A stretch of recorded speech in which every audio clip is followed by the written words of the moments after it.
नमस्कार, मी अजिंक्य भातंब्रेकर. तुम्ही पाहताय जय महाराष्ट्र. 1 मिनिट 1 न्यूज मध्ये महत्त्वाच्या घडामोडींचा आता आपण आढावा घेऊया सविस्तरपणे.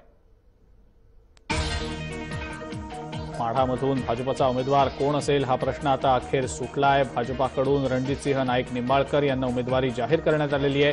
आठवड्याभरापूर्वी रणजितसिंह निंबाळकर यांनी भाजपामध्ये प्रवेश केला होता. त्यामुळे माढाच्या जागेवर संजय मामा शिंदे विरुद्ध रणजितसिंह नाईक निंबाळकर अशी थेट लढत आता होणार आहे. माढाच्या जागेच्या उमेदवारीसाठी विजयसिंह मोहिते पाटील यांनी माघार घेतल्यानं रणजितसिंह मोहिते पाटील यांना उमेदवारी मिळणार की रणजितसिंह निंबाळकरांना असा प्रश्न निर्माण झाला होता.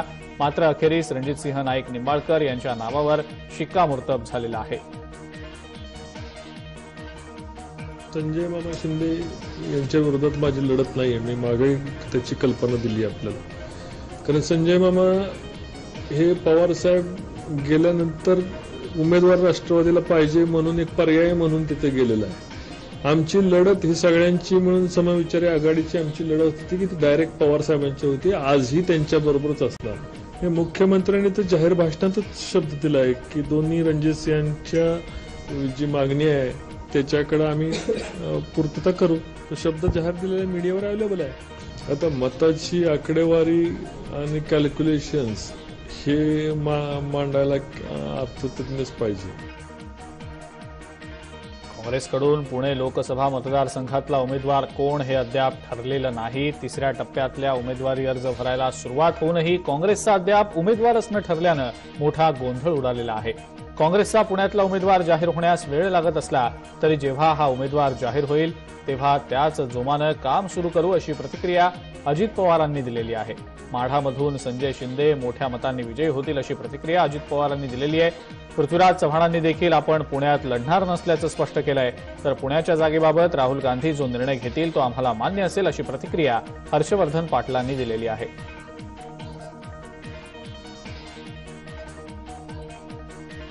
राहुल गांधी काँग्रेस पक्षाचे अध्यक्ष आणि राष्ट्रवादी काँग्रेस पक्षाचे अध्यक्ष पवार साहेब यांच्या स्तरावर हे जे काही निर्णय घेतील ते निर्णय सर्वांनी त्या ठिकाणी मान्य करावे अशा प्रकारची चर्चा त्या ठिकाणी झाली. वेगवेगळ्या प्रकारे चर्चा जरी होत असली तरी देखील एक चांगलं वातावरण उद्याच्या काळामध्ये निर्माण व्हावं. माझ्या मते संजय मामा शिंदे चांगल्या मताधिक्याने विजय होती. कारण ते बराच प्रयत्न झाला. पुणे जिल्ह्याची ही बैठक झालेली आहे. ती सौहार्दपूर्ण वातावरणात जेवणासकट झालेली आहे. त्यामुळं आणखी आपल्याला काही आता तो उमेदवार दिल्लीतून जाहीर होईल. अजूनही काँग्रेस पक्षाचा पुण्याचा उमेदवार जाहीर झालेला नाही. सांगली लोकसभेची जागा काँग्रेसनं स्वाभिमानी शेतकरी संघटनेला सोडलेली आहे. सूत्रांनी दिलेल्या माहितीनुसार सांगलीमधून स्वाभिमानीचा उमेदवार निश्चित झाला आहे. गोपीचंद पडळकर यांच्या नावावर शिक्कामोर्तब करण्यात आल्याची माहिती सूत्रांनी दिलेली आहे. दरम्यान या संदर्भात अधिकृत घोषणा होण्याची शक्यता वर्तवण्यात येते. आज राजू शेट्टी उमेदवाराच्या नावाची घोषणा करणार आहेत.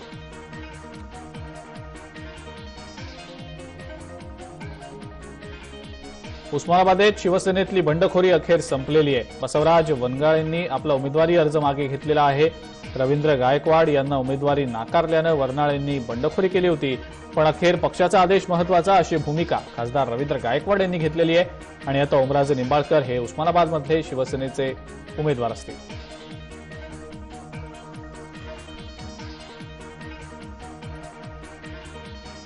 अहमदनगरमध्ये भाजपाचे उमेदवार डॉ. सुजय विखे पाटील यांनी अचानक खासदार दिलीप गांधी यांची भेट घेतली. दिलीप गांधी यांच्या निवासस्थानी त्यांनी त्यांची भेट घेतलेली आहे. यावेळेला गांधी आणि सुजय विखे यांच्यामध्ये अर्धा तास बंद खोलीत चर्चा झाल्याचं समजतंय. दिलीप गांधी विद्यमान खासदार असून त्यांचा पत्ता कट करून सुजय विखे यांना भाजपानं उमेदवारी दिली होती. भाजपाच्या या निर्णयानंतर दिलीप गांधी यांनी नाराजीही व्यक्त केली होती.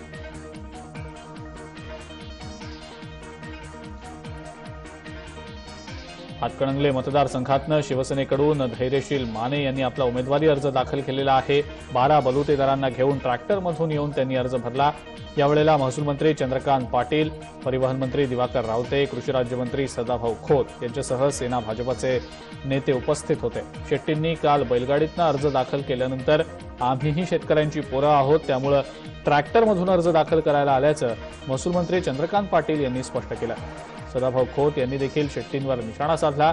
आपलीच माणसं खाऊन शेट्टी मोठे नेते झाल्याचा आरोप त्यांनी केलेला आहे. मी मुळात शेतकऱ्यांची मुलं आहोत आणि त्यामुळे आम्हाला नाटक करावं लागत नाही.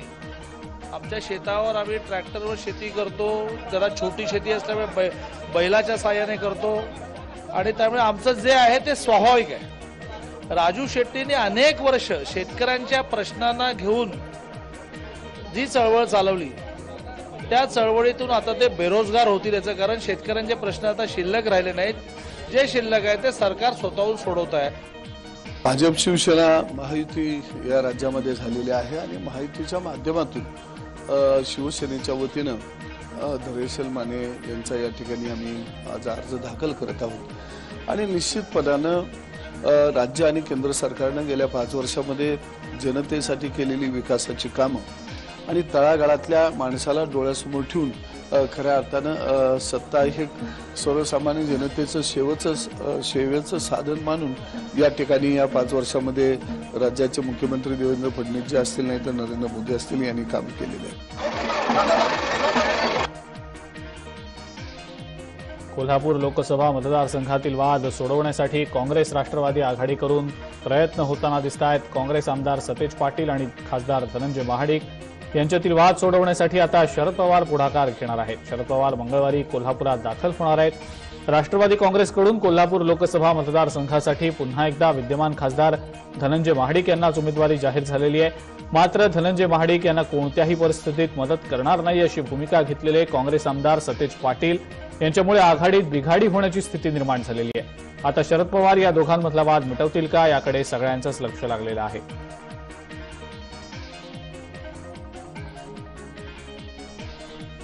जळगाव लोकसभा मतदारसंघासाठी भाजपाच्या वतीनं आमदार स्मिता वाघ यांचा उमेदवारी अर्ज दाखल करण्यात आलेला आहे. गेल्या 10 वर्षांपासून भाजपचे एटी पाटील हे खासदार होते. मात्र यंदा पक्षानं त्यांचं तिकीट कापलंय. त्यामुळे खासदार एटी नाना पाटील यांनी बंड केलेला आहे. तर भाजपचे जिल्हाध्यक्ष उदय वाघ यांच्या पत्नी आमदार स्मिता वाघ यांना उमेदवारी दिली गेलेली आहे. आपल्या पत्नीला निवडणुकीत उभं करायचं असल्यामुळे भाजपचे जिल्हाध्यक्ष उदय वाघ यांनी गिरीश महाजन यांच्यासोबत षडयंत्र करून आपलं तिकीट कापल्याचा आरोप नुकताच एटी पाटील यांनी केला. तर या आरोपाचं खंडन करताना काल गिरीश महाजन यांनी देखील त्याला प्रत्युत्तर दिलं. 3 कंपन्यांद्वारे करण्यात आलेल्या सर्व्हेमध्ये पाटील यांच्याबाबत लोकांची प्रतिक्रिया ही सकारात्मक नव्हती आणि त्यामुळे यंदा त्यांना उमेदवारी दिली नसल्याचं महाजन यांनी सांगितलं. प्रचाराच्या मैदानात जळगाव लोकसभेच्या मतदारसंघात ज्या काही समस्या आहेत त्या समस्यांना हात घालणं, बलून बंधाऱ्याचं आपल्या सगळ्यांना माहिती आहे की त्या माध्यमातून सरकारच्या माध्यमातून पाठपुरावा केला. रस्त्याची कामं या ठिकाणी चालू आहेत. पाडाचं धरणाचा एक जिवंत प्रश्न या माध्यमातून आहे. त्या धरणावर एक फक्त अंबड तालुक्यानंतर अन्य 6-5-7 तालुके त्यावर अवलंबून आहेत. त्या धरणाला गती देऊन आणि धरण पूर्ण कसं होईल त्याच्यासाठी प्रयत्नपूर्वक करणं. या माध्यमातून जळगाव शहराच्या हुडकूचा प्रश्न असेल, विविध प्रश्न आहेत. त्या प्रत्येक विषयाला हात घालून सरकार दरबारी नेऊन ते समस्या सोडवण्याचा माझा कायम प्रयत्न आहे. आघाडीचे रायगडमधले उमेदवार सुनील तटकरेंनी उमेदवारी अर्ज भरला. यावेळेला उपस्थित सर्व नेत्यांनी विजयाचा विश्वास व्यक्त करत कामाला लागण्याचा सल्ला दिला. उमेदवारी अर्ज भरण्याआधी आघाडीची सभा आयोजित केली गेली होती. यावेळेला शेकापचे जयंत पाटील, भास्कर जाधव, मीनाक्षी पाटील, माणिक जगताप उपस्थित होते. भाजपाच्या स्थानिक मुद्द्यांपासून ते अगदी केंद्रीय पातळीवरच्या मुद्द्यांवर यावेळेला टीका केली गेली. पातळीवरती सुद्धा जे काही वातावरण निर्माण झालेलं आहे आणि लोकसभेची निवडणूक असल्यामुळे देशाचं संविधान, देशाची घटना, देशाचं सार्वभौमत्व हे अबाधित ठेवणं या भूमिकेतून या निवडणुकीला सामोर जात असताना विशेष करून रायगड लोकसभा मतदारसंघामध्ये निष्क्रियतेचा अनुभव जनतेला खूप मोठ्या प्रमाणावरती आलेला आहे. माझ्याबद्दल जे प्रचार करतात ते 5 वर्षापूर्वी तो करून झाला. विद्यमान सरकार त्या बाबतीतली चौकशी करत आहे. चौकशीला मी सहकार्य दिलेलं आहे. भविष्यामध्ये सुद्धा मी ते देणार आहे. त्याच्यामुळे 5 वर्षापूर्वीचेच मुद्दे आता पुन्हा करत आपल्या 5 वर्षाच्या निष्क्रियतेचा पाडा त्यांना आता लोकांच्या समोर न वाचता येत असल्यामुळे केविलवाणा ते प्रयत्न करत आहेत. औरंगाबाद शहरातील 2 गेटच्या डागडुजी पलीकडे एमआयएमच्या इम्तियाज जलील यांनी केलं तरी काय असा वरती सवाल शिवसेनेचे आमदार संजय शिरसाट यांनी केलेला आहे. काल एमआयएमचे आमदार इम्तियाज जलील यांनी खासदार चंद्रकांत खैरे यांनी 20 वर्षात केलेली 5 कामं दाखवावी असा प्रश्न केला होता. त्यामुळे पत्रकार परिषद घेऊन जलील यांना प्रतिप्रश्न करून या वादाला आता तोंड फोडण्यात आलंय। शनिवारी खासदार चंद्रकांत खैरे हे महायुतीकडून आपला उमेदवारी अर्ज भरणार आहेत। सोबत आदित्य ठाकरे यांच्या उपस्थितीत रॅली देखील होणार आहे। शिवसेनेचे नेते आदरणीय आदित्यजी ठाकरे साहेब उपस्थित राहणार आहेत। त्याचबरोबर या राज्याच्या मंत्री सन्माननीय पंकजाताई मुंडे ह्याही उपस्थित राहणार आहेत।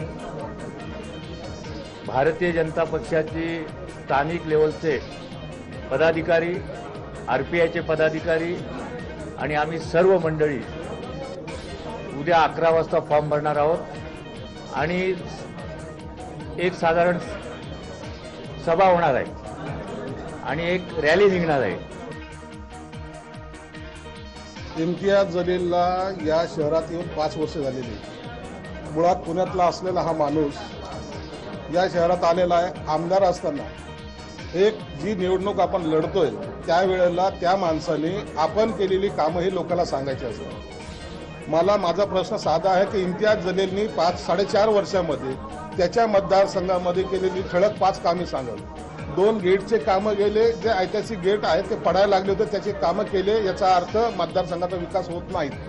आणि विकासाची जर यादी त्यांना जर पाहिजे असेल तर कृपया त्यांनी आमच्याशी संपर्क साधा, आम्ही त्यांना देऊ। जाहीरपणे सगळ्यांना तर लोकांना माहीत आहे, परंतु एखाद्या गोष्टीचा एक बाऊ करून की आम्ही काहीच केलं नाही आता मी करणार आहे हे दाखवणं त्यांचं चुकीचं आहे। शिरूर लोकसभा मतदारसंघातले शिवसेना भाजपा युतीचे उमेदवार शिवाजीराव आढळराव पाटील यांचं टेन्शन अखेर दूर झालेलं आहे। भोसरी विधानसभेचे आमदार महेश लांडगे यांची मनधरणी करण्यामध्ये आढळरावांना यश आलंय। आज खासदार शिवाजीराव आढळराव पाटील यांनी भोसरीतल्या आमदार लांडगेंच्या कार्यालयाला भेट देऊन चर्चा केली। त्यावेळेला या दोन्ही नेत्यांमध्ये दिलजमाई झाल्याचं चित्र पाहायला मिळालं। मोशी कचरा डेपोचा प्रश्न असो की वेस्ट टू एनर्जीचा प्रकल्प असो, खासदारांनी प्रत्येक वेळेला महेश लांडगेंवर निशाणा साधला होता आणि म्हणूनच आमदार लांडगे यांनी थेट दंड थोपटत शिरूरच्या रिंगणात उतरण्याची तयारी केली होती। त्यामुळे आढळरावांचे धाबे चांगलेच दणाणलेही होते। परंतु आता शिवसेना आणि भाजपामध्ये युती झाल्यामुळे कट्टर विरोधकांना एकत्र यावं लागलेलं आहे।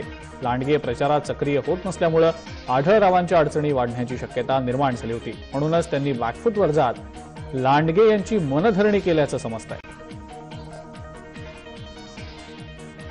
शहराध्यक्ष आणि काही प्रमुख कार्यकर्ते पुढच्या महिन्याभराचं नियोजन कसं करायचं, प्रचाराचे कसं नियोजन होईल त्या संदर्भामध्ये चर्चा झाली।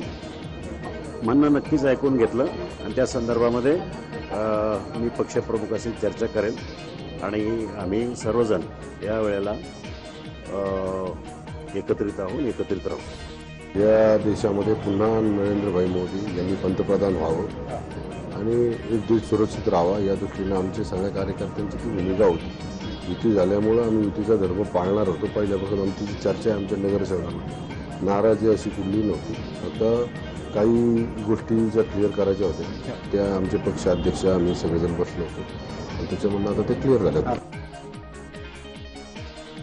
भाजपाचा बालेकिल्ला समजल्या जाणाऱ्या नागपूरमध्ये केंद्रीय मंत्री नितीन गडकरी यांना पराभूत करण्यासाठी काँग्रेसनं कंबर कसलेली आहे। गडकरींना पराभूत करण्यासाठी काँग्रेस डीएमके फॉर्म्युला वापरणार आहे। मात्र या डीएमकेचा तामिळनाडूतल्या डीएमके पक्षाशी काहीही संबंध नसून दलित मुस्लिम कुणबी असा हा फॉर्म्युला आहे। नागपूरमध्ये एकूण 21 लाख मतदार आहेत, त्यापैकी दलित मुस्लिम आणि कुणबी मतदारांची संख्या 12 लाख इतकी असून ही मतं निर्णायक मानली जातात। काँग्रेसचे उमेदवार नाना पटोले हे स्वतः कुणबी असल्यानं ही मतं त्यांची हक्काची असल्याचं मानलं जातं। कुणबी मतांबरोबरच दलित आणि मुस्लिमांची मतं मिळवण्यासाठी पटोले यांनी आता कंबर कसलेली आहे। या समाजावर सत्ताधारी भाजपाकडून अन्याय झाल्याचा आरोप काँग्रेसकडनं केला जातो आहे, तर मतदार गडकरींनाच विजयी करतील असा दावा भाजपचे पदाधिकारी करत आहेत। तुम्ही जे दलित कुणबी आणि मुस्लिम समाज म्हणतात त्यांना मी आश्वस्त करू इच्छितो की जोपर्यंत काँग्रेस आहे तोपर्यंत त्यांच्या अधिकारांना, त्यांच्या सन्मानाला कोणी धक्काही लावू शकणार नाही। आम्ही पक्ष म्हणून संविधानाच्या पाठीशी ताकदीने उभा आहो, या सगळ्या समुदायाच्या पाठीशी ताकदीने उभा आहो। जिथपर्यंत निवडणुकांचा प्रश्न आहे, निवडणूक ही सगळी भारतीयांची आहे। आम्ही सगळ्यांच्यासाठी विकासाचे मुद्दे मांडलेले आहे। राहुल गांधींनी सांगितलेलं आहे की आम्ही प्रत्येकाच्या खात्यामध्ये वर्षाला 72,000 रुपये टाकणार असे 25 करोड लोक जे आहे ते दारिद्र्यरेषेच्या वरती येणार आहे। हास्तावलेले भाजपचे लोक जे आहे ते जातीपातीचं राजकारण करण्याचा, धर्माचं राजकारण करण्याचा प्रयत्न करतात। काँग्रेसचा DMK फॉर्म्युला म्हणजे त्यांना पराभवाची शाश्वती. असं आहे की लोक जागृत आहे आणि ही लोकशाही अत्यंत प्रगल्भ आहे. लोकांना आता विकास पाहिजे. जात पात धर्म याच्यावर आता लोक विश्वास म्हणजे ठेवून मतदान करायला लोक तयार नाही. हा DMK वगैरे फॉर्म्युला नागपूर शहरात देशात सुद्धा चालणार नाही याची मला खात्री आहे. आणि म्हणून आम्ही विकास घेऊन विकासाचे मुद्दा घेऊन आम्ही जनतेत जातोय, प्रत्येक नागरिकांपर्यंत भेटतोय. नागरिकांचा प्रचंड उत्साह आहे की हो आम्ही नितीनजी सोबतच राहू, नितीनजींनाच विजयी करू.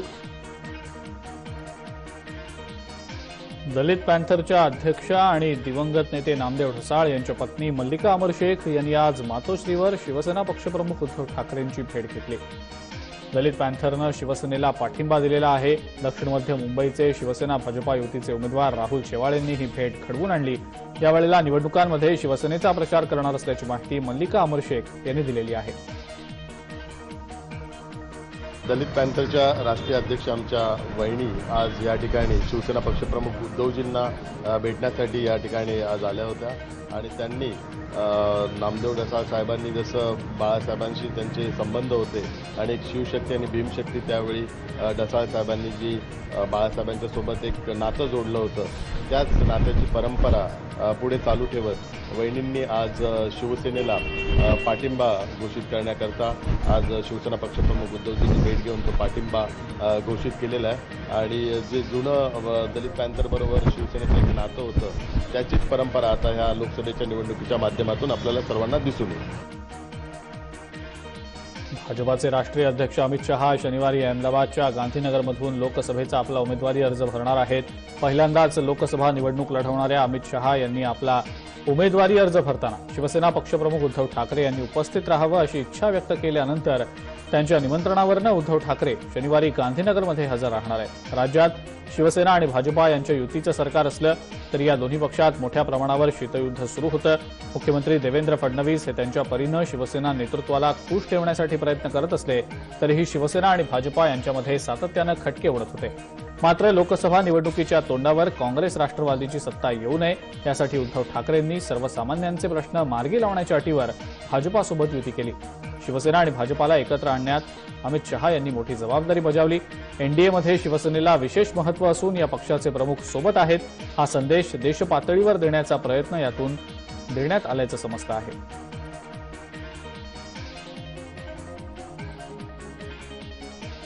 शिवसेना पक्षप्रमुख उद्धव ठाकरे हे उद्या गुजरातमध्ये दाखल होतील. सकाळी 9:30 वाजता ठाकरे गांधीनगरमधल्या एका जाहीर सभेत नागरिकांना संबोधित करतील. त्यानंतर त्यांचा मुक्काम हॉटेलमध्ये असेल. एनडीएमधील नेत्यांचीही उद्धव ठाकरे भेट घेतील.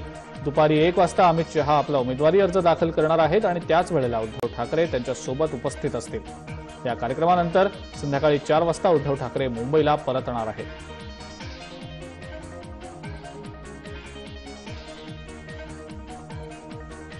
त्यानंतर बातमी जय महाराष्ट्रच्या इम्पॅक्टची. चंद्रपूरमधल्या दाभडी गावातल्या ग्रामस्थांनी लोकसभा निवडणुकीवर बहिष्कार घातला. पंतप्रधान नरेंद्र मोदींनी सर्वात पहिल्यांदा 2014 मध्ये चाय पे चर्चा कार्यक्रमातून दाभडीतून देशाला संबोधित केलं होतं. दाभडीमध्ये सर्वाधिक 18 शेतकरी आत्महत्या झाल्या होत्या आणि म्हणूनच या गावाची निवड केली गेली होती. परंतु गावकऱ्यांच्या म्हणण्यानुसार गेल्या 5 वर्षात पाहिजे तसा विकास झालेला नसल्यानं ओंकारेश्वर मंदिर आणि दाभडीला जोडणारा तुटलेला पूल सुद्धा गेल्या 5 वर्षात दुरुस्त झालेला नाही. गावकऱ्यांनी येत्या लोकसभा निवडणुकीत त्यामुळे मतदानावर बहिष्कार टाकण्याचा निर्णय घेतला. जय महाराष्ट्रच्या या बातमीची दखल वित्तमंत्री सुधीर मुनगंटीवार यांनी घेतली. स्थानिक आमदारांना त्यांनी चौकशी करण्याचे आदेश दिलेले आहेत. मी दाभडीच्या मतदारांना विनंती करतो, आवाहन करतो की कोणत्याही निवडणुकीवर बहिष्कार टाकणं हे मला वाटतं की लोकशाहीमध्ये अपेक्षित नाही. ब्रिजच्या संदर्भातला जो निर्णय असेल त्या ठिकाणच्या स्थानिक आमदारांना मी सूचना केल्या आणि मी स्वतः लक्ष घालून त्या ब्रिजला मान्यता देण्यासाठी प्रयत्न करेन. पण मी दाभडी गावातील जनतेला आणि मतदारांना आवाहन करतो की आज प्रश्न ब्रिजचा नाही आहे, प्रश्न या देशाचा आहे.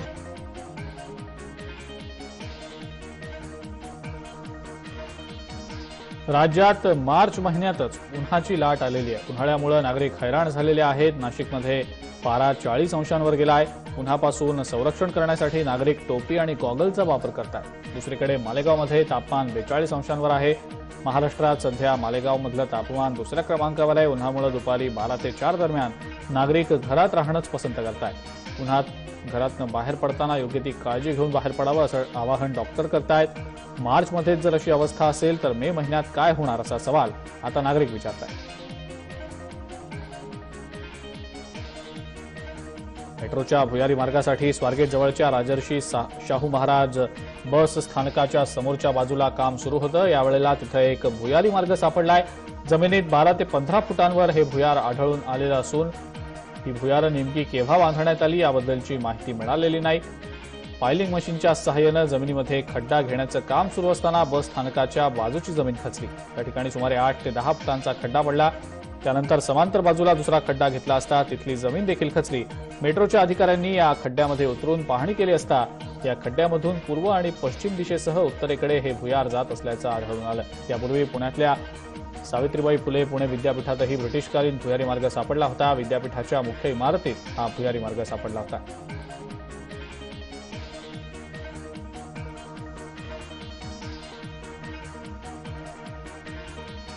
आणि या सगळ्या बातम्यांसह 1 मिनिट 1 न्यूज मध्ये इथंच थांबूया. नमस्कार.